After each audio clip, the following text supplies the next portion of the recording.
Marcus Williams pushed his cleaning cart down the marble hallway of Sterling Corporate Tower, the wheels squeaking softly in the early morning silence. At 6 a.m., the building was empty except for security guards and a few early workers. This was exactly how Marcus liked it: quiet, peaceful, invisible. He had been working as a night janitor at Sterling Corp for 3 years now. Nobody really noticed him as he emptied trash cans, mopped floors, and cleaned windows. To everyone else, he was just the quiet guy in blue overalls who kept their offices spotless. They had no idea that Marcus Williams was actually Marcus Sterling, the founder and former CEO of the very company where he now worked as hired help. The irony wasn't lost on him. 5 years ago, his picture hung in the lobby downstairs. Employees knew his name, respected his vision, and followed his leadership. Now, those same people walked past him without a second glance, sometimes dropping coffee cups on the floor he had just cleaned. Marcus preferred it this way, after the hostile takeover that stripped him of his company, after the legal battles that drained his savings, after his wife Sarah left him and took their daughter Emma to another state. He needed to disappear. Working as a janitor in his own former building was the perfect hiding spot. Nobody would think to look for the disgraced former CEO among the cleaning staff. His small apartment was nothing like the mansion he once owned. The walls were thin, the furniture was second-hand, and the refrigerator barely kept food cold. But it was enough for him and his 8-year-old son Jake, who had chosen to stay with his father when the family fell apart. Every morning, Marcus would wake Jake up for school, make him breakfast, and walk him to the bus stop. Then he would come home, sleep for a few hours, and prepare for another night of cleaning. Jake knew his father worked hard, but he didn't understand why other kids' dads wore suits while his dad came home smelling like cleaning supplies. "Dad, why can't you get a different job?" Jake had asked him just last week. "Tommy's dad works in an office and wears nice clothes." Marcus had knelt down to Jake's level, looking into his son's innocent brown eyes. "Sometimes life gives us challenges. Buddy, right now this job helps us pay for our home and your school. What matters isn't what job someone has, but that they work hard and take care of their family." Jake had nodded, though Marcus could see the confusion in his young face. His son was smart, too smart sometimes. Marcus worried that one day Jake would figure out the truth about their past, about why they live so differently now. As Marcus cleaned the executive conference room on the 20th floor, he paused at the large windows overlooking the city. Somewhere out there, Emma was growing up without him. His daughter was now 13, and according to the birthday cards that came back returned to sender, Sarah had moved again. The court had given Sarah full custody after his business collapsed, claiming he was financially unstable and unable to provide a suitable environment. The cleaning solution in his spray bottle was running low. Marcus walked to his supply closet in the basement, passing by the security office where 2 guards were watching monitors and drinking coffee. One of them, Rodriguez, always nodded at him politely. The other, Stevens, barely acknowledged his existence. "Morning, Marcus," Rodriguez called out. "How's your boy doing in school?" "He's doing great, thanks for asking," Marcus replied with a genuine smile. Rodriguez was one of the few people in the building who treated him like a human being, rather than invisible furniture. In the supply closet, Marcus refilled his bottles and checked his equipment. His phone buzzed with a text from Jake's teacher. "Jake excelled on his math test today. He's showing real talent with numbers. You should be proud." Marcus smiled, feeling a warm glow in his chest. Despite everything they had been through, Jake was thriving. The boy was smart, kind, and resilient.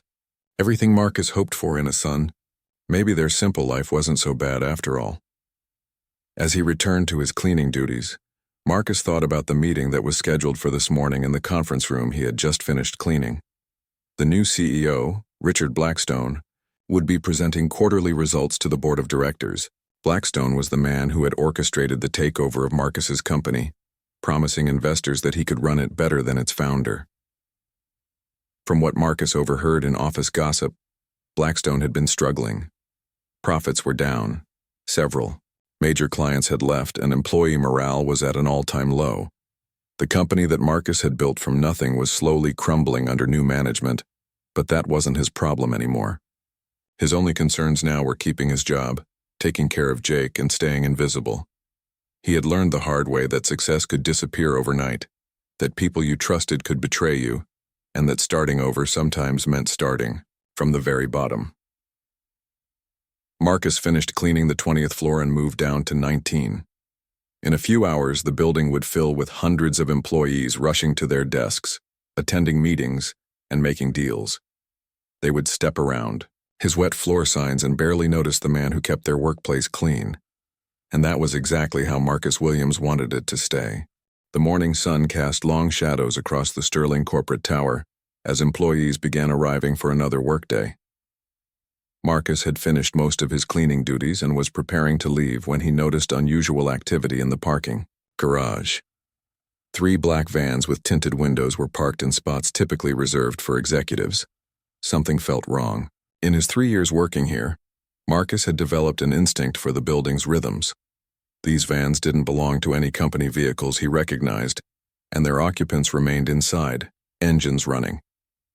Marcus made his way to the service elevator, planning to clock out and head home to get some sleep before Jake returned from school. But as the elevator doors opened on the ground floor, he heard shouting from the main lobby. Everyone on the ground. Now! The voice was sharp, commanding, and filled with authority that made Marcus's blood run cold.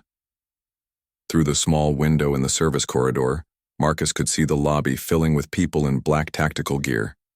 They wore masks and carried weapons, moving with military precision as they herded early arriving employees into the center of the marble floor.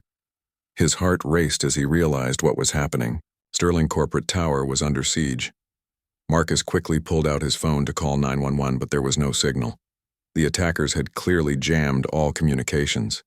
He was trapped in a building with armed intruders, and nobody on the outside knew what was happening. From his hidden position, Marcus watched as more employees were forced into the lobby. He recognized faces. Sarah from accounting, who always smiled at him in the hallway. Mike from IT, who had once helped him fix a problem with his time card. Jennifer from marketing, who was pregnant with her first child. The leader of the group, a tall man with cold gray eyes visible through his mask, was speaking into a radio. Building secured. All entrances blocked. Begin Phase 2. Marcus counted at least 8 armed intruders spread throughout the lobby. They had positioned themselves strategically, covering all exits and sight lines. This wasn't a random attack. It was carefully planned and professionally executed.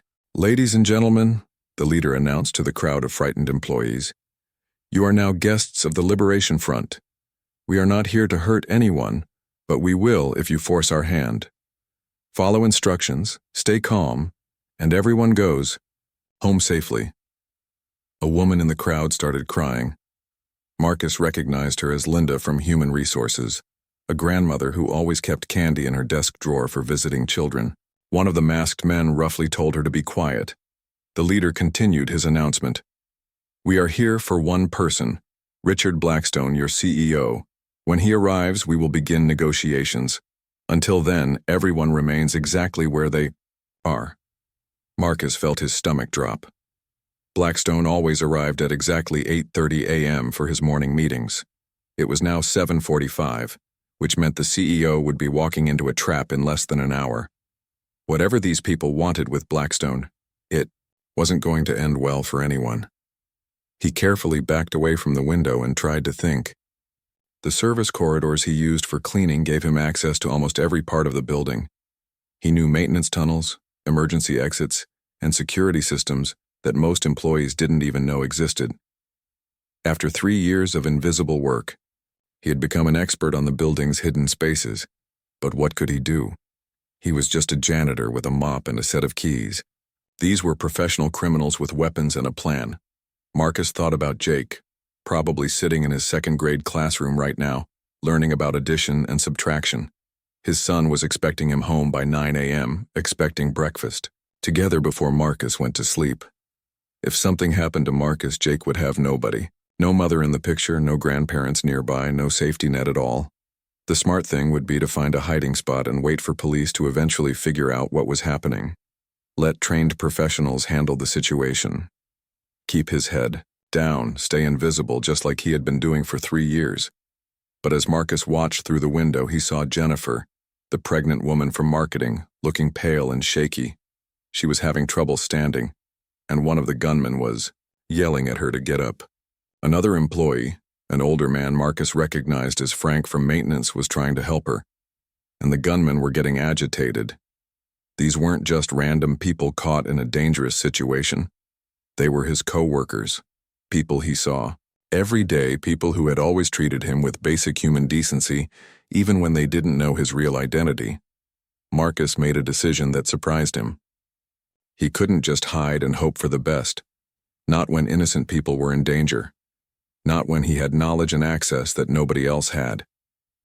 He pulled out his janitor's radio, a basic walkie-talkie that connected to building maintenance frequency. The attackers had jammed cell phones, but they probably didn't know about the old analog maintenance system.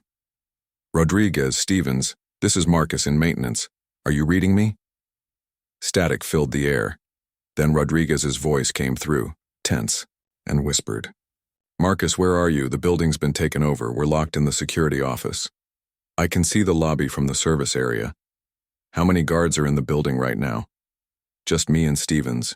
Everyone else is off duty. We called for backup, but our phones are dead. Marcus felt the weight of responsibility settling on his shoulders. 2 security guards, 1 janitor, and dozens of innocent hostages against a team of professional criminals.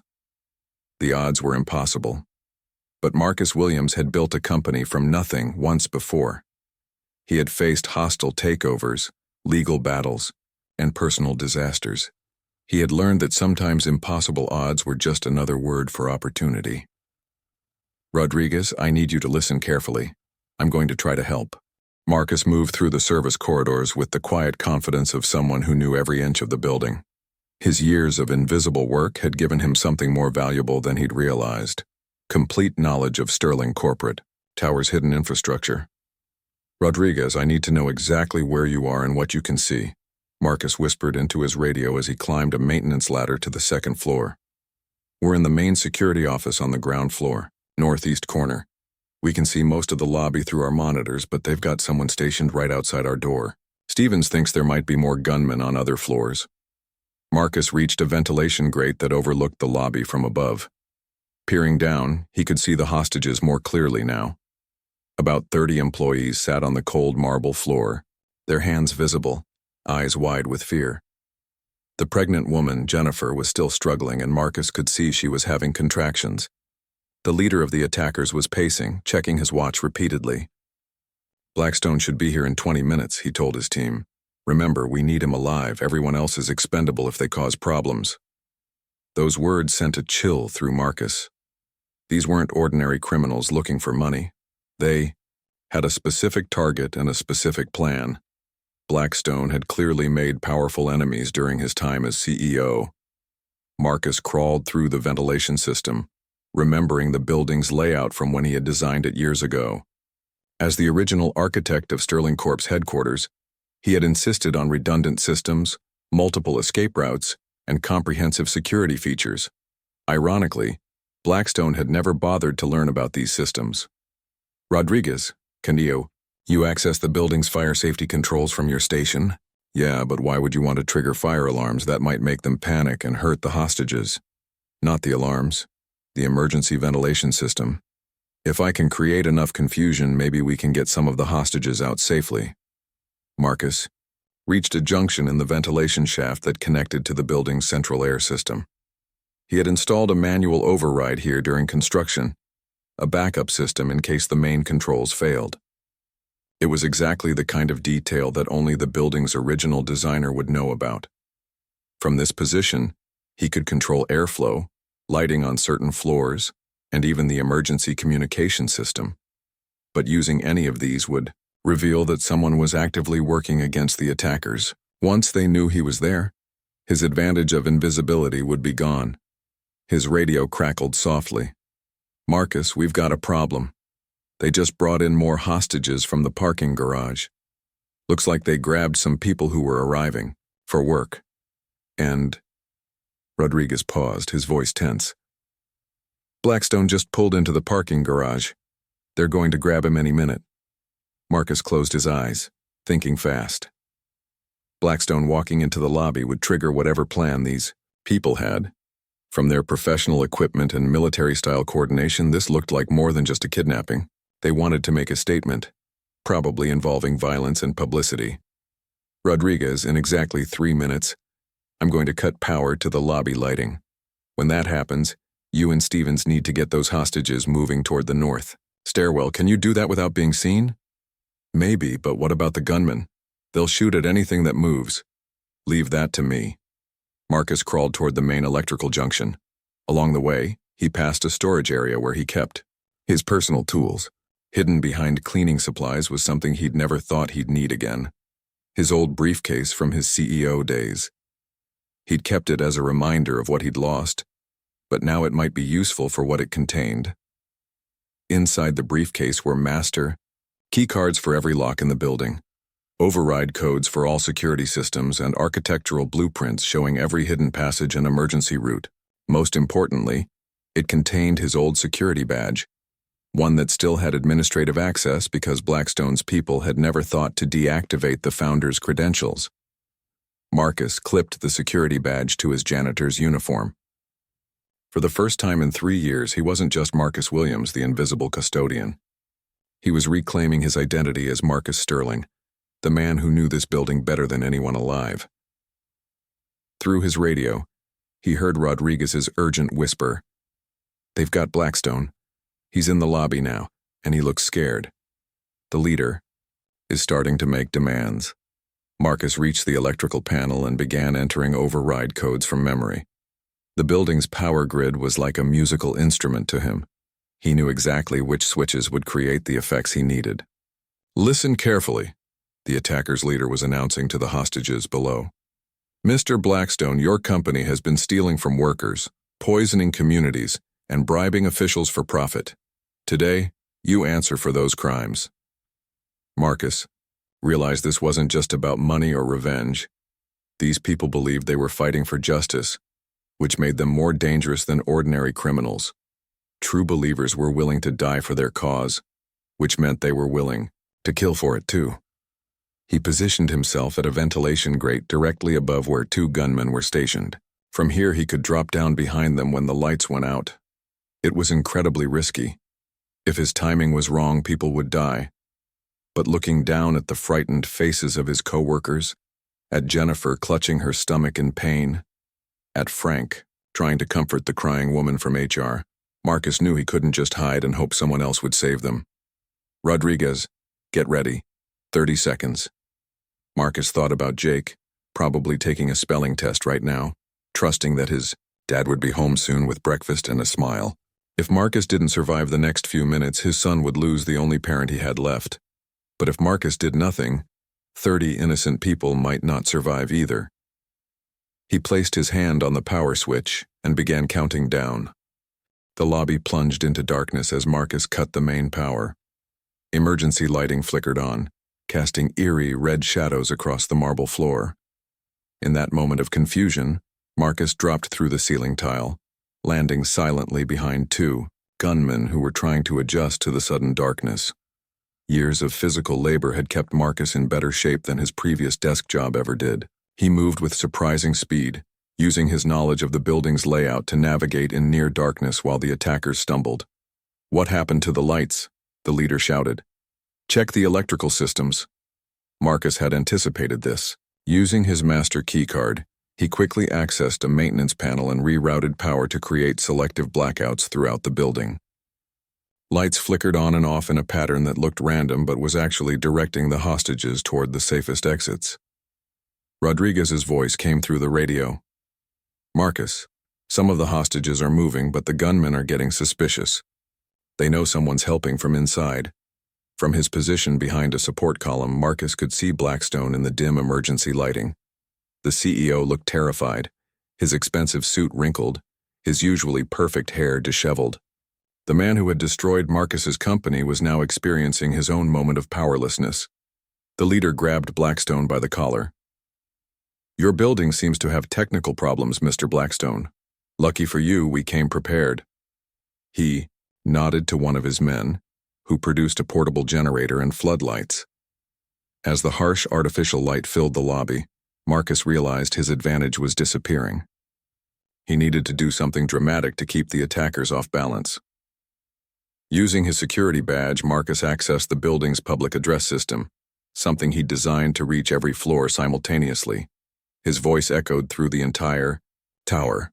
"Attention, this is building security. We have you surrounded. Release the hostages and surrender peacefully." The leader spun around, trying to locate the source of the announcement. "Find whoever's doing that. Check every floor if you have to." Two gunmen headed for the elevators, but Marcus was ready. Using his master controls, he disabled the elevators and sealed the stairwell doors on the upper floors. The attackers were now trapped in the lobby area, just like their hostages. But Marcus's actions had a consequence he hadn't anticipated. The leader, frustrated by the technical difficulties, grabbed Jennifer roughly by the arm. "Since someone wants to play games, maybe we need to show we're serious." Marcus watched in horror as the leader pointed his weapon at the pregnant woman. This was exactly what he'd been trying to prevent. His attempt to help was putting innocent people in more danger. "Wait!" Marcus called out, stepping from behind the column with his hands raised. "I'm the one you want." The leader spun toward Marcus, studying the man in janitor's overalls who had somehow been controlling their operation. "And who exactly are you?" This was the moment Marcus had been dreading for 3 years. The moment when his carefully constructed anonymity would be destroyed forever. But looking at Jennifer's frightened face, at all the innocent people caught in this nightmare, he knew he had no choice. Marcus reached into his pocket and pulled out his old ID badge. Not the janitor's badge he'd been wearing, but the original CEO identification card he'd kept hidden. He held it up so everyone could see. "My name is Marcus Sterling. I'm the founder and former CEO of Sterling Corporation." The silence that followed was deafening. Blackstone's eyes went wide with shock and recognition. The hostages stared at the janitor they'd barely noticed, trying to process what they'd just heard. Even the attackers seemed stunned by this revelation. Rodriguez's voice came through the radio, barely a whisper. "Marcus, is that really you?" The leader lowered his weapon slightly, his cold gray eyes studying Marcus with new interest. "Marcus, Sterling, we thought you were dead, or at least completely destroyed." "I was destroyed," Marcus replied calmly. "I lost everything, my company, my fortune, my family. I've been working as a janitor in my own building for 3 years, invisible to everyone who used to know me." He gestured toward the hostages. "These people are innocent. Your fight is with Blackstone and the board of directors who took over my company. Let them go and we can discuss whatever justice you're looking for." Blackstone finally found his voice. "Sterling? But you're supposed to be broke, powerless, irrelevant?" Marcus stepped closer to his former rival. "I am all of those things, but I'm also the person who designed every system in this building. I know its weaknesses, its strengths, and its secrets better than anyone." The leader studied Marcus carefully. "You're offering to help us? I'm offering to give you what you really want. Accountability. But not like this. Not with innocent people caught in the crossfire." Frank, the elderly maintenance worker, was staring at Marcus with dawning recognition. "I knew there was something familiar about you," he said quietly. "You always knew things about this building that nobody else knew." Sarah from accounting was crying, but now for a different reason. "You've been cleaning our offices? All this time you were... But why didn't you tell anyone?" Marcus looked at her with sad eyes. "Because sometimes starting over means starting from the very bottom.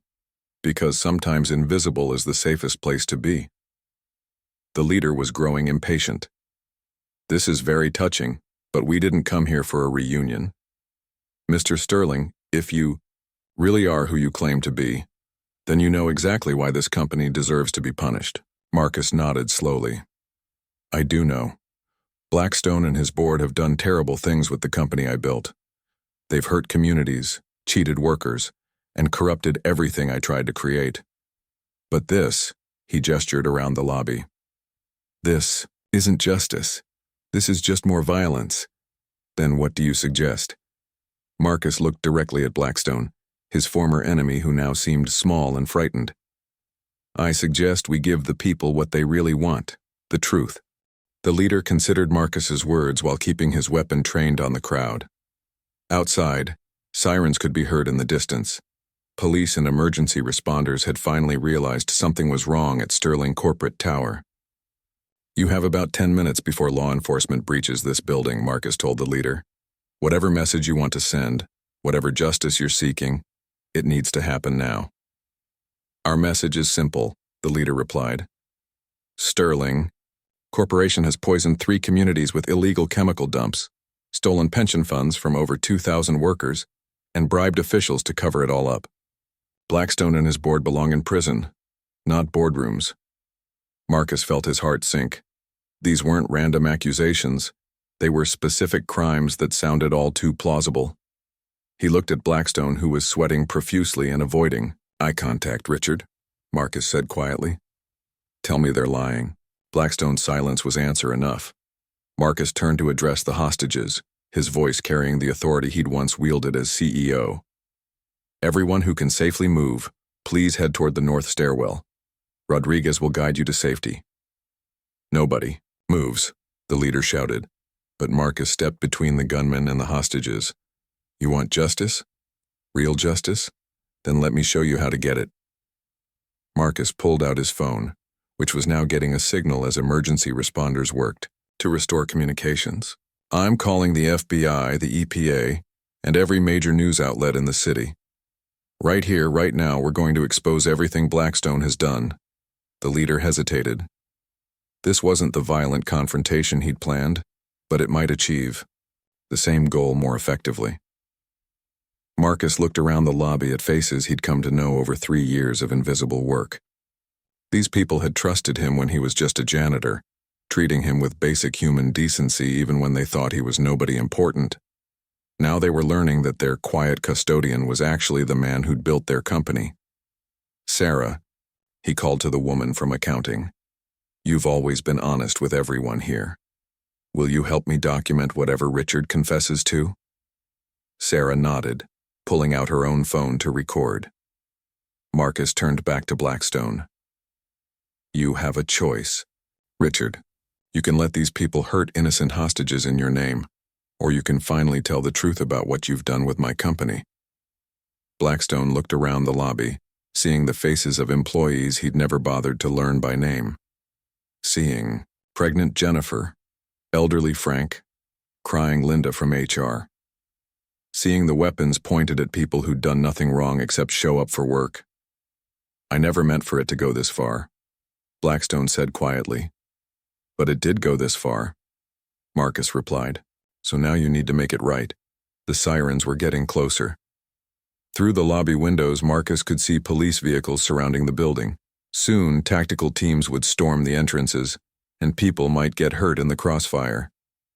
Richard, these people came here because they believe the system failed them. They believe that wealthy executives like you can commit crimes without consequences. Prove them wrong. Confess publicly, right now, and show that justice still exists. Blackstone's hands were shaking as he looked at the cameras now pointed at him. The chemical dumps, we knew they were illegal. But the profits from cutting disposal costs were too good to ignore. And the pension funds. He swallowed hard. We used them as collateral for high-risk investments. When the investments failed, the money was gone. The leader lowered his weapon slightly. What about the bribes? 3 city council members, 2 EPA inspectors, and a federal judge. We paid them to overlook violations and expedite permits. Blackstone's voice was barely above a whisper. I thought I could fix it all before anyone got hurt. But then people started getting sick from the contamination, and the pension shortfalls were discovered, and you covered it up instead of making it right, Marcus finished. Blackstone nodded, tears streaming down his face. I destroyed everything you built, Marcus. Your company, your reputation, your legacy. I turned Sterling Corporation into exactly the kind of corrupt organization you always refused to let it become. The confession was being recorded on multiple phones, broadcast live to news outlets that Marcus had called. Within minutes, it would be spreading across social media and news networks worldwide. The leader looked at his team, then back at Marcus. "This isn't how we planned this." "Plans change," Marcus replied. "You wanted accountability. Now you have it on record, with witnesses, broadcast to the world. Richard Blackstone just confessed to multiple felonies in front of dozens of witnesses and live cameras." Police loudspeakers echoed from outside. "This is the FBI. The building is surrounded. Release the hostages and surrender peacefully." The leader seemed to deflate, the anger that had driven him here slowly being replaced by exhaustion. "We lost everything because of what this company did. Our town, our health, our futures." Marcus understood that kind of loss better than most. "I know what it's like to lose everything, to feel powerless while powerful people destroy your life. But this," he gestured around the lobby, "this doesn't fix anything, it just creates more victims." Jennifer, the pregnant woman, had been helped to a chair by Frank and was breathing more steadily. Linda from HR had stopped crying and was comforting other frightened employees. Rodriguez and Stevens had managed to evacuate about half the hostages. During the confusion, "What happens now?" Sarah asked, still recording everything on her phone. Marcus looked at the leader of the attackers, then at Blackstone, then at the remaining hostages. "Now we do something that rarely happens in situations like this. We all walk away alive and we let justice work the way it's supposed to work." He turned to the leader. "You have what you came for: public confession, recorded evidence, and worldwide attention to your cause. Richard will face criminal charges, the company will face investigations, and the communities that were hurt will finally get justice." The leader studied Marcus's face, looking for deception or manipulation. "And what about you? You could have stayed hidden, stayed safe. Why did you reveal yourself?" Marcus thought about Jake, probably wondering why his father was late coming home. Thought about Emma, the daughter he'd lost, who might see this on the news and finally understand what happened to her family. Thought about 3 years of invisibility, of hiding from his own identity. Because sometimes doing the right thing means giving up everything you've been trying to protect.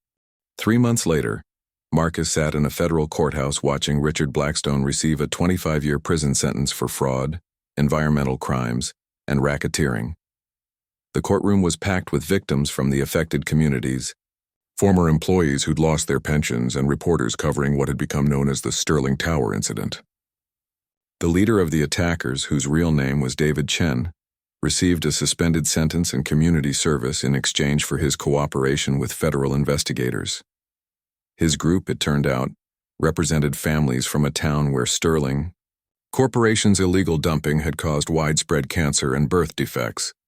Their violent plan had been born from desperation and a failed justice system, but Marcus's intervention had turned it into something more constructive. Jake was waiting outside the courthouse when Marcus emerged into the bright afternoon sunlight. His son looked older somehow, more serious than an 8-year-old should have to be. "Dad, are we going to be okay?" Jake asked, slipping his small hand into Marcus's larger one. "We're going to be different," Marcus replied honestly. "But yes, we're going to be okay." The media attention following the hostage crisis had been intense but mostly positive. Marcus was being hailed as a hero who'd saved lives and exposed corruption, but he felt more like someone who'd simply done what needed to be done. The story of the former CEO working as a janitor in his own building had captured public imagination, inspiring dozens of articles about hidden identity, corporate responsibility, and second chances. More importantly, it had legal consequences.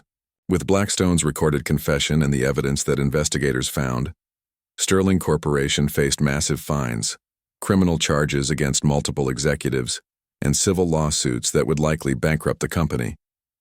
But it also meant justice for the communities that had been poisoned and the workers who'd been cheated. As they walked toward their modest apartment, Jake looked up at his father. "Will you go back to being a CEO now?" Marcus smiled, remembering the dozens of job offers that had poured in after the incident. Major corporations wanted to hire him, claiming they needed someone with his unique experience and proven integrity. But Marcus had turned them all down. "No, buddy. I think I'm done being a CEO, but I'm not done working. What will you do? Something different. Something that helps people instead of just making money. The truth was, Marcus had already started his new venture, a non-profit organization that helped communities fight corporate pollution and worker exploitation. He was using his business knowledge and his network of contacts to level the playing field between ordinary people and powerful corporations. It wasn't glamorous work, and it didn't pay much, but it felt right in a way that running Sterling Corporation never had. Their apartment was still small, still modest, but it felt different. Now, the walls were covered with drawings Jake had made at school, photos of their weekend trips to the park, and thank you letters from families in the communities that had been helped by Marcus's activism work. The biggest change was that Emma had come for a visit last weekend. Sarah had finally reached out after seeing the news coverage, admitting that she'd been wrong to keep their daughter away. Emma was 13 now, tall and smart and curious about everything. She'd spent hours asking Marcus about the hostage crisis, about why he'd chosen to work as a janitor, about what it meant to lose everything and start over. "I'm proud of you, Dad," she'd told him before leaving. "I didn't understand before, but I do now." That evening, as Marcus helped Jake with his homework at their small kitchen table, his phone rang. The caller ID showed Rodriguez's number. "Marcus, you watching the news?" Marcus turned on their old television to see a breaking news report about Sterling Corporation's bankruptcy and liquidation. The company that had once been his life's work was officially dead, its assets being sold to pay victims and settle lawsuits. "How do you feel about it?" Rodriguez asked. Marcus watched the footage of Sterling Corporate Tower with for sale signs posted outside. "Relieved, actually. It needed to die so something better could be born." Rodriguez chuckled. "You know, I always wondered why you seem to know so much about that building. Makes sense now. Are you and Stevens doing okay? I know you both lost your jobs when the company folded. Actually, that's why I'm calling. Remember that nonprofit you started? The one helping communities fight corporate pollution?